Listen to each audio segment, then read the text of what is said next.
Des parents sont condamnés à verser plus de 200 000 en dommages à leurs filles jumelles qui ont été victimes de maltraitance et de violences psychologiques pendant 15 ans, même plus. Les enfants, elles étaient forcées de travailler dans l'entreprise familiale, livrer des journaux durant la nuit.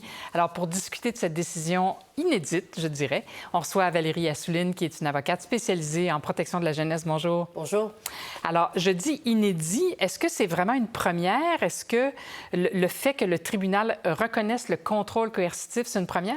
Bien, c'est une première. La violence coercitive, le fait qu'il y ait un stratagème qui a fait en sorte que ces deux jeunes filles ont été contrôlées et abusées de façon diverse, que ce soit économique, que ce soit travail forcé, la violence sexuelle, l'abus physique, pendant des années. Effectivement. Alors, à votre avis, vous qui connaissez ces causes-là, qu'est-ce que ça va changer pour le futur dans des cas semblables? Bien, c'est certain qu'on ne peut pas facilement poursuivre des parents pour un désaccord. Il va falloir démontrer qu'il y a un dommage, bien évidemment, mais qu'il y a aussi une faute qui est répétée d'une gravité telle que c'est inacceptable. Et c'est important de souligner, le juge, au départ, il dit qu'il s'agit d'une de ces histoires familiales que la réalité ne devrait pas connaître. C'est pour vous montrer l'ampleur de ce qu'ont subi ces jumelles-là. D'ailleurs, le juge fait aussi un autre commentaire. Il en profite pour dire que c'est un cas particulier. Et vous le signalez, Maître Assouline, on ne peut pas poursuivre... Alors oui, on peut poursuivre ses parents, mais il faudra démontrer un certain nombre de choses. Oui. La durée, la répétition, pas seulement on m'a forcé la fin de semaine dernière à tondre le gazon. Là. Mais non, c'est bien évidemment que non. C'est la gravité, la récurrence dans le temps et l'abus qui est excessif et qui dépasse ce qui devrait être raisonnable. Donc le travail forcé de ces jeunes filles-là dans la nuit, ils se réveillaient la nuit, travaillaient plus de 20 heures semaine, c'était inacceptable et le juge le souligne. Et en fait, il répare ce qu'elles ont subi à la fin, le dernier paragraphe de son jugement. Si le passé ne peut pas être effacé, le tribunal espère que ce jugement contribuera aux besoins de réparation.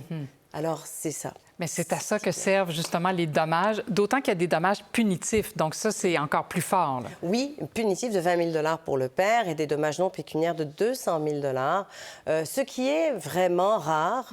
Et en fait, c'est un souffle pour le droit de l'enfant, un tel jugement. Bon, évidemment, ici, on comprend qu'ils auront les moyens d'acquitter leurs dettes, si on peut dire, parce qu'ils ont, je ne sais pas s'ils l'ont encore, mais ils avaient une entreprise. Et absolument. Mais ce n'est pas l'entreprise qui est poursuivie. Bien sûr. Ce sont les parents personnellement. Il y a encore une possibilité d'en appeler de ce jugement-là, mais ça n'a pas été fait encore.